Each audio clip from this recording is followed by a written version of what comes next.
Praise the Lord. Sa mga kapatid, nandito na tayo sa ating morning revival preview. At ang schedule natin ngayon ay week 1, day 3. So, umpisahan ko na to. Babasahin ko na yung mga Bible verses natin. Ang una ay Micah 5:2. But you of Bethlehem, Ephrathah, so little to be among the thousands of Judah. From you there will come forth to me he who is to be ruler in Israel. And his goings forth are from ancient times, from the days of eternity. Amen. So yung unang verse natin ay binasa natin yung Micah 5:2 na kung saan makikita natin yung record sa lumang tipan kung saan prinopesiya ng Panginoon ay ipapanganak sa Bethlehem. So yan yung lugar na binanggit ng Biblia na diyan isisilang si Jesus. Kaya ang galing ng Biblia, di ba? Isipin mo, daang taon bago pinanganak ang Panginoon, alam na ng Biblia kung saan siya ipapanganak. Walang paltos. Kaya niyang sabihin ang location. Sabi niya, diyan sa Bethlehem. Kaya hindi pa pinapanganak ang Panginoon, alam na nila kung saan lugar ipapanganak ang Panginoon. So kung may nag-inquire sa iyo, saan isinilang si Jesus? Ano isasagot mo? Bethlehem. Kasi yan ang sinabi ng Biblia at diyan din naganap ang kapanganakan ng Panginoon. Tapos, kung tatanong sa iyo, ano bang petsa pinanganak yan? Naku, magkakaproblema ka dyan. Sapagkat walang record kung kailan pinanganak ang Panginoon. Meron ba? Wala. Tignan mo ang buong Biblia at walang isang book sa buong Sansinukob na nagsabi kung anong date pinanganak ang Panginoon. Wala talaga. So, anong masasabi mo dyan? Ewan ko. Sabi niya, diyan ka na naman, Brother Danny.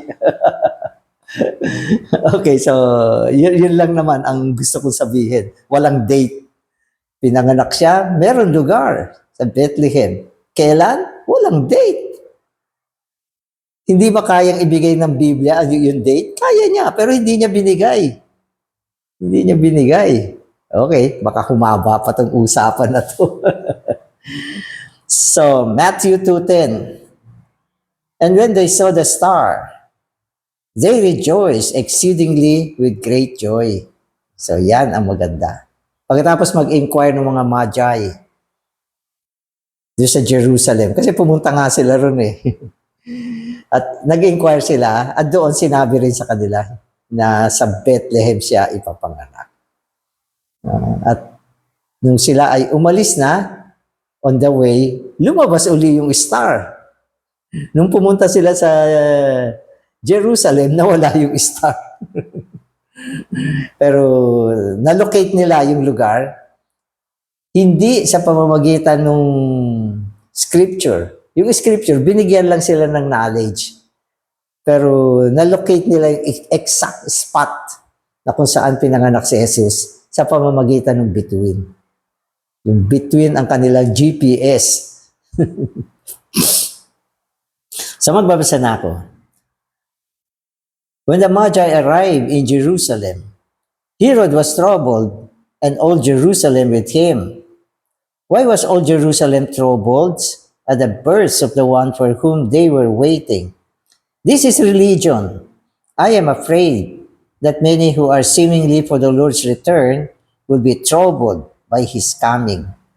So maganda yung pagkasabi dito. Nung nalaman ng mga taga-Jerusalem na pinanganak ng Panginoon, sabi ng Biblia, they were troubled.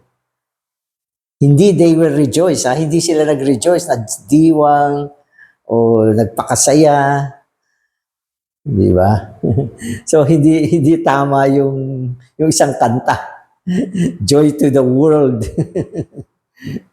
So ganun na nangyari. Oo. Inaantay nila ang Panginoon, pinangako sa kanila, pero nung malaman nilang pinanganak na, they were troubled. Kaya may tanong dito, bakit? Bakit? Sapagkat yan ang relihiyon. Ang tao, pwede nilang pag-usapan ang tungkol sa pagbabalik ng Panginoon. Pwede nilang sabihin na naghihintay sila. Pero pag dumating siya, malaking trouble sa inyo yan. Bakit? Kasi ang dumating ay hukom. Yun yung second coming. Yung first coming naman, ano meron sa Jerusalem? Mga leadership, may hari, may chief priest, merong mga magagaling. At alam nila kung dumating ang Panginoon, anong mangyayari? Masiset aside sila. Kaya they were troubled. Amen. Amen. Then Herod called the chief priests and scribes of the people together and inquired of them where the Christ was to be born. The scribes were those among the people who had doctor's degrees in theology. Immediately, they answered, Bethlehem. Wow, accurate. Saan ipapanganak ang Panginoon? Bethlehem. Sabi agad ng mga theologian. Magagaling. Maraming alam. Bethlehem. So, so ganyan yung mga magagaling eh. Magpapakitang gilas. Alam ko. So, ganyan. So, yan ang nangyari. They gave him the right book, the right chapter, and the right verse. Hindi lang sinabing Bethlehem. Alam pa nila kung saan nakalagay yan. Anong book? Micah. Anong chapter? 5. Anong verse? 2. Micah 5:2. Binigay nila yan. Ganon. Ganon sila ka-accurate. Gagaling. Amen. Ang kapal ng Old Testament, ha? Pero alam nilang eksakto kung saan spot nakalagay. Ipapanganak ang Panginoon. Yung date, yung lugar, date na yung lugar alam nila.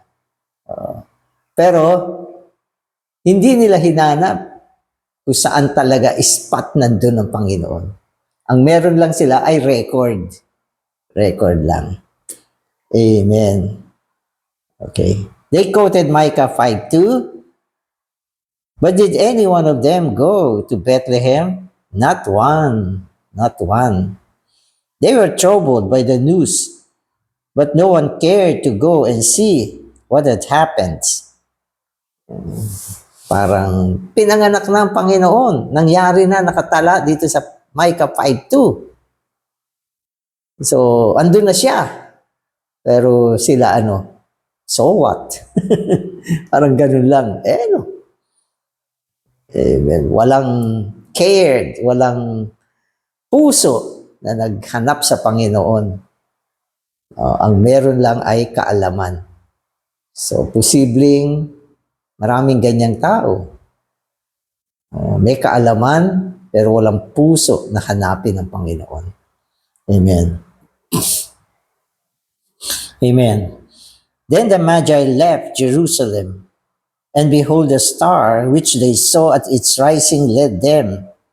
When they saw the star, they rejoiced exceedingly with great joy. Amen. Sapagkat nung makita nila yung star, sinabi kasi nila na itong star ay star niya. Ibig sabihin at that time, yung star ay representation ng Panginoon na nakita nila. Para na rin nakita nila ang Panginoon. At sila ay nagalak ng masidhi. Meron silang masidhing kagalakan na makita yung bituin ng Panginoon. Amen. When the Magi came into religion, they missed the star. But when they left religion, the star appeared to them. They could not find living guidance in Jerusalem. They did not receive the heavenly vision in religion. They had to leave. When they departed from Jerusalem, behold, the star went before them. In principle, it is the same today. Kaya wala ang tamang pahayag nung sila ay nandun sa Jerusalem, na sinasagisag ng relihiyon. Walang pahayag, walang pangitain silang nakita. Walang buhay na persona ng Panginoon sa ganong atmospero. Yan yung atmospero ng Jerusalem na nire-represent niya ang religious world sa panahon na yan. Na wala talaga. Ang meron dyan, kaalaman lang. Kaalaman. Pero yung buhay na gabay para makita ang Panginoon, wala dyan. Tayo, may ganyan din experience. Matagal tayo sa loob ng relihiyon. Nakita mo ba dyan ang Panginoon? Nasumpungan mo ba siya sa isang buhay na paraan? Pero salamat sa Panginoon, sa panahon ng pag-alis mo sa ganyang atmospero, nasumpungan mo ang bituin ng Panginoon. Totoo to. Totoo ito. Amen. Maski ako, ganyan na naranasan ko. Amen. Amen. Amen. So today's reading na ako. Then the Magi left Jerusalem. Okay, so nabasa ko na to. When the Magi came into religion, okay, nabasa ko na to. Okay, ito. So Micah 5:2 was the holy writing, the holy scripture prophesying that Jesus would be born in Jerusalem. However, by that verse alone, you could not find Jesus. You would know in what city Jesus was to be born, but you would not know on what street or in what house. Even if you have the knowledge of the scripture, you still need the instant, up-to-date living star to lead you to the very street and the very house where Jesus is. You may have the Bible knowledge, but you still need the living guidance. It is easy to accumulate scriptural knowledge, but if you would have the living guidance, you need to live in an intimate relationship with the Lord. You need to be one with Him. Tama naman. Oo.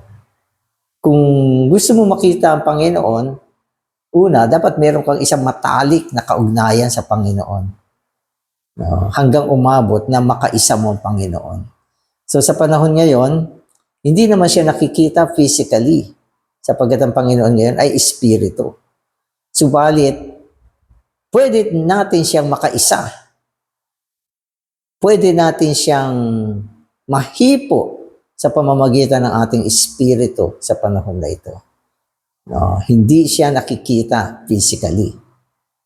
Pero pwede mo siyang makaisa at pwede kang makagawa ng isang matalik na kaugnayan sa Panginoon sa panahon na ito. Maraming tao ngayon na pwede natin sabihin magagaling. Ito yung panahon na kasi na ang Biblia ay nabuksan na rin. Hindi ito katulad ng mga nagdaang panahon, ang Biblia nakasara, nakatago, dark age yan. Ngayon, ang dami ng kopya ng Biblia.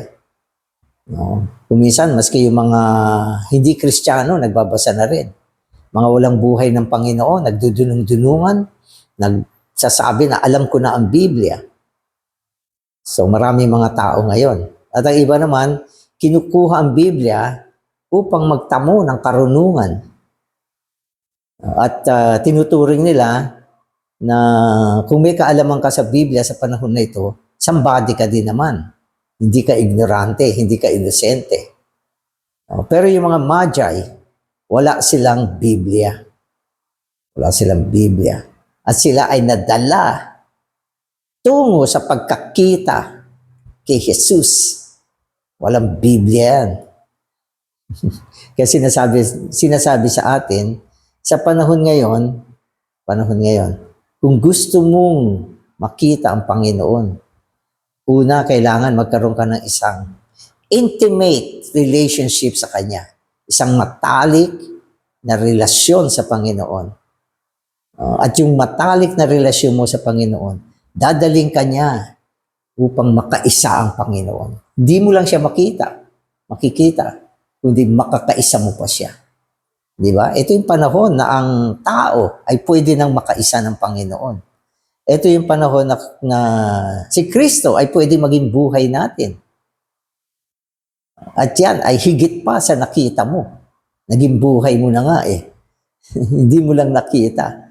Nadala sa iyo, naging buhay mo. At nagkaroon ka ng oportunidad na makaisa siya sa lahat ng pagkakataon. Yan ang blessing ngayon. Ang blessing, hindi ayon sa kung gaano karami ang alam mo. Ang blessing ngayon ay kung kaisa mo ang Panginoon o hindi. Amen. The word says that the star led them until it came and stood over the place where the child was. So, sino nagdala sa kanila? Doon sa lugar kung saan nandun ang Panginoon. Yung between. Yung between. Dinala sila ng between. Kasi ang nakuha lang naman nila sa Jerusalem ay yung Bethlehem. Bethlehem, lugar yan eh. O siyudad yan. Paano mo siya hahanapin ito? Ang lawak niyan, ang laki niyan. Ang daming bahay. At nung pinanganak ang Panginoon, wala rin nakakaalam sa Bethlehem. Na nandoon siya. Magtanong ka, wala rin nakakaalam. Hindi ganun kadaling hanapin ng Panginoon. Para makita mo siya, hindi sapat na alam mo yung lugar. Kailangan alam mo anong street, saang number ng bahay nandun. Hindi yan kayang ibigay ng kasulatan. Hindi yan may bibigay sa iyo ng kasulatan. Yung star lang ang pwede magbigay sa iyo niyan. So, ganun siya ka-powerful sa mismong lugar kung nasaan si Jesus. Amen. So, naalala ko tuloy yung sinabi ni Paul. Sabi ni Paul, be found in Him. Nasumpungan siya kay Jesus. Nasaan si Jesus? Nandun din si Paul. Yung pinakalugar. Okay. Nandun siya. At ang kanyang kinalalagyan, si Jesus mismo. Found in Him, sabi ni Paul. Masusumpungan ako sa kanya mismo. So, ibig sabihin,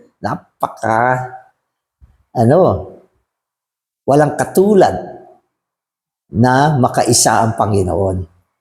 Maski yung mga Magi, di ba? Nahanap naman nila ang Panginoon, pero hindi nila nakaisa ang Panginoon. Hindi sila nakapasok sa Panginoon, hindi nadala ang Panginoon sa kanila. Ang kanilang nakita ay yung physical na Jesus. Okay na yan. Sapagkat nung panahon na yan, walang nakakita. Sila ang una. Pero hindi ba tayo mas blessed ngayon? Sa bagong tipan, hindi mo lang siya makikita, makakaisa mo pa siya. Amen. Amen. So the heavenly star led the Magi to the very spot. This is all we need. Amen. This is all we need. The very spot. Amen. How can we find Christ and serve Him? Not merely by the Bible knowledge, but by the living star. Not one found Christ merely according to the Bible knowledge. Hindi mo siya masusumpungan ng talagang pagkakita sa Biblia lang. Amen. Those who follow the heavenly star found Him and worship Him. Kaya dito, hindi ba isang araw, pinapili tayo. Anong Bible o star? Sinabi sa atin, both. Pero dito, pinakita sa atin yung tindi ng star kesa sa kaalaman. Mas matindi siya. Pero, kung papipiliin ka, both din naman talaga. Pareho rin. Amen. Ito. Do we need the knowledge of the scriptures? Kailangan ba natin ng kaalaman ng kasulatan?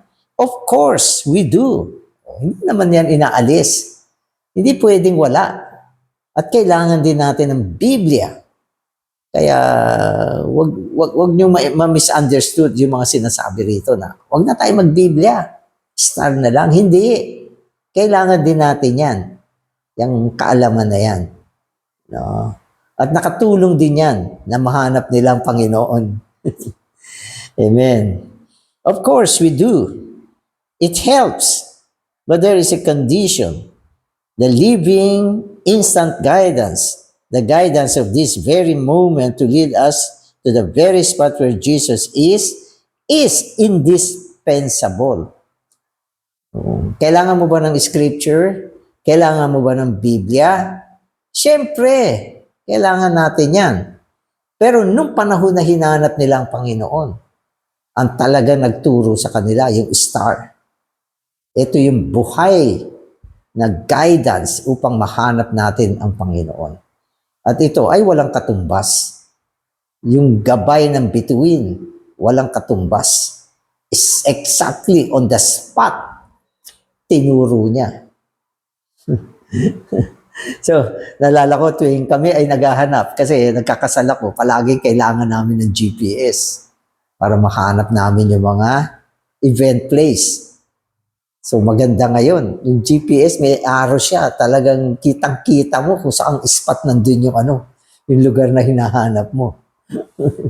Kaya, itong panahon na to, madali nang maghanap. Hindi katulad nung araw, tanong ng tanong, saan ba to? Saan ba yun? Ay, ako, abutin ka ng siyam-siyam. Minsan, niloloko ka pa nung napagtatanungan mo. Nilalayo ka. Pero ngayon, GPS yan. Yan ang living star. Hindi binanggit dito yung GPS. Wala pa GPS na sinulat ito. Amen. Amen. So without this living guidance, we may know the Bible, but we may not be able to arrive where Jesus is.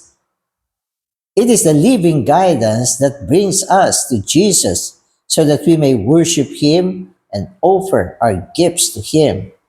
Amen. So yung concept ngayon, mga kapatid, yung concept ngayon, kasi ang Panginoon ay isang buhay na persona, palagi ko sinasabi yan. Ang pinag-uusapan ngayon, hindi karunungan tungkol sa Kanya. Ang Biblia ay mga kaalaman, information, karunungan tungkol sa Diyos, tungkol sa Kanya. No, mga history tungkol sa Kanya. Ang daming ganyan sa Biblia. Pero ang pinag-uusapan ngayon ay siya mismo. Siya mismo, si Jesus mismo, si Kristo mismo ang pinag-uusapan ngayon. Gaano ka-close sa Panginoon ngayon dito sa buhay na persona. Hindi pinag-uusapan gaano kadami ang alam mo, kundi gaano ka kalapit sa Panginoon ngayon. Yan ang mahalaga. Sapagkat kung wala iyan, aanin mo lahat ng karunungan. Kung hindi mo naman siya masusumpungan sa isang buhay na paraan. Di ba? Naisip niyo ba yun? Maaaring ang isang tao, hindi siya ganong magaling, wala siyang alam. Pero meron siyang pagkakita sa Panginoon. Meron siyang maayos na kaugnayan sa Panginoon. Ang kanyang relasyon sa Panginoon ay sobrang lapit. Di ba?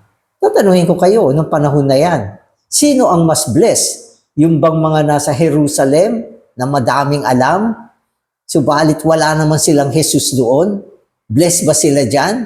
Hindi. Sino ang blessed? Ito mga magi, walang alam, walang Biblia, pero meron silang buhay na Jesus na nakita nila. Kaya ang blessing sa mundo ay si Jesus mismo, si Kristo mismo ang blessing. Siya mismo. Walang katumbas.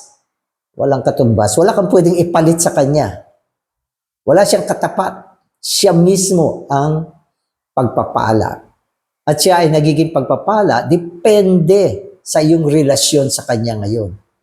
At sinasabi ko nga, sa loob ng bagong tipan, no, tayo ay pwedeng makaisa ng Panginoon. Pwede nating gawin ang isang relasyon na napakatalik, no, sa Panginoon ngayon. Iyan ang totoong blessing. No? Kaya ang kailangan natin ngayon, isang buhay na gabay, isang buhay na pangitain. No? Ito ang magdadala sa iyo sa Panginoon ng direkta. Siya mismo. Yan ang gusto dapat natin. No? Huwag mong asamin na maging magaling ka. Walang kwenta ang kagalingan, kaalaman, salita kung wala ang Panginoon. Kaya ito yung isang lesson na kailangan makita natin dito. Pagising mo sa umaga, anong hahanapin mo? Karunungan? Hindi. Ang hahanapin mo ay si Kristo, ang buhay na isa. Diba? Siya ay dumaan na sa mga hakbangin. Ang pinag-uusapan dito, yung kapanganakan niya. Pero hindi na ngayon ganyan ang estado. Siya ay pinanganak, namuhay na isang tao dito sa lupa, namatay sa krus, nabuhay na muli, naging espiritong nagbibigay buhay. Siya na yan ngayon. Paghahanapin mo siya, siya ay espiritong nagbibigay buhay. Yan ang Jesus na hinahanap ng mga Magi. At yan din yung Jesus na nagsanhi ng kaguluhan sa Jerusalem. At ito rin yung Jesus, no, na pinakalaman nitong tinutunghayan natin ngayon. No, kaya purihin ng Panginoon. No, nagkaroon tayo ng liwanag. At pwede mo sabihin, Panginoon, ikaw ang kailangan ko. Gusto ko ikaw. Walang halaga sa akin lahat ng bagay na hindi ikaw. So, tama yan. Dapat ganyan. Amen. The Magi saw Christ and they worship Him. Then we read the Bible, some significant words. Then they were divinely instructed in a dream not to return to Herod. Therefore, they departed by another way in their country. So ito maganda. Yung mga Magi, pagkatapos nilang makita ang Panginoon, sinamba nila, binigay nila yung mga alay na dala nila. No?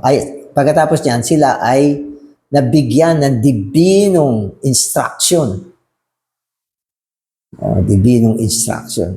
Noon nila natanggap yan. Pagkatapos nila makita ang Panginoon, nagkaroon na sila ng gabay mula sa Diyos. Anong sabi? Huwag na kayong bumalik pa kay Herod. Well, nung panahon na yan, yung instruction ay more on dream. More on dream. Sa panaginip lang. Sa panaginip nagsasalita ang Diyos nung panahon na yan. Pero siyempre ngayon, hindi na nangyayari yan. No? Ayon sa pagtuturo ng bagong tipan, ang pagtuturo ngayon ng Diyos ay sa espiritu natin. At tinatawag itong anointing, ang pagtuturo ng pagpapahid na binanggit sa aklat ni John. No? Yan ay pagtuturo na ng espiritu. Noon, nananaginip. Sa panaginip. So para makatanggap ka ng instruction noon, kailangan managinip ka muna. Paggising ka, hindi ka pwede managinip. So matutulog ka muna. Pero hindi na ngayon yan. Oo, wag na kayo mag-asam ng mga panaginip. Baka kung ano yung mapanaginip niyo pa. Ang kanyang pagtuturo ngayon ay mula sa atin. No? At anong klaseng instruction ang binigay sa mga Magi? Wag na kayong bumalik sa Jerusalem. Diba? Wag na kayong bumalik kung saan kayo nang galing. Wag na kayong bumalik sa atmospero ng relihiyon. At yun ang ginawa nila. Yun ang ginawa nila. Kaya malinaw ito. Pag nakita mo ang Panginoon sa isang buhay na paraan, makakatanggap ka ng instruction. Amen. After we have seen the living Christ, we will take another way. We will not go to the same way we came. Ibig sabihin, pag natsumpungan mo yung buhay na Kristo, mag-iiba na ang landas mo. Hindi na yung dating landas mo. Isang landas na punong-puno ng mga makarelihyosong konsepto. Mag-iiba na. Amen. We came the wrong way. Now the Lord has adjusted us so that we will go on by the right way. Amen. So ang Panginoon, bibigyan ka ng liwanag sa maling landas na tinatahak mo. At dadaling ka niya sa tamang landas. Tamang landas. Amen. Amen. So right way. We should not go back through Jerusalem. If we have seen Christ, we need to take another way. Amen. Another way. Panibagong daan. Hindi na yung lumang daan, hindi na yung daan ng relihiyon, hindi na yung malapad na daan, maluwang na daan, kundi another way. Isang bagong daan, sabi natin, makipot na daan, daan ng espiritu, daan ng katotohanan, daan ng pakayag, at yan lagi ang magdadala sa atin upang masumpungan natin ang Panginoon sa isang buhay na paraan. Amen. Salamat, Panginoon. Salamat sa iyong pangitain. Salamat din, Panginoon, sa mga dibinong instruction. Salamat sa pagpapakita mo sa amin kung paano ka nasumpungan ng mga magi sa isang buhay na paraan. Panginoon, ganun din kami sa panahon na ito. Nais namin, Panginoon, magkaroon kami ng isang matalik na relasyon sa iyo hanggang makaisa ka namin, hanggang kami, Panginoon, ay nasa loob mo at ikaw ay nasa loob namin. Salamat, Panginoon. Amen.